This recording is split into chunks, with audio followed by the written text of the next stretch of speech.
I was particularly pleased when the NUSS approached me and asked me to do a concept for their clubhouse. And they showed me the location where they wanted it. And it was kind of a traditional niche where in Roman times they would create this kind of a niche for statues of emperors and so on. And in churches, the same tradition continued to create a niche. We use that in contemporary English also, that so-and-so has found a niche for himself. So I really found a niche for myself at the NUSS when I finally delivered the goods to their satisfaction. It's not easy to satisfy a group of academics. Academics can be very choosy and can be very selective, and sometimes they can be very difficult to satisfy. It's part, I suppose, of being a lecturer or a teacher.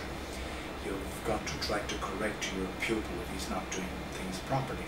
But I must say they were very good to me. They liked my concept from the very beginning. Now, in case you'd like to know, my concept came again from a piece of bogwood. I had this piece of black oak, and I had, in fact, worked on it a little bit. It didn't need much work. The form was very beautiful in itself. It was only about, say, about that high. And there was a part of it that I thought the Victory statue could do without. So I did. I prepared the design without that particular extrusion towards the bottom. And the design was accepted. And they wanted to know why I was calling it a victory. And really, the word victory itself, although we use it very much in English, and it comes from Latin, it had an origin in the history of Greek art, where certain goddesses were created to hold up the pediment of a temple, certain female forms.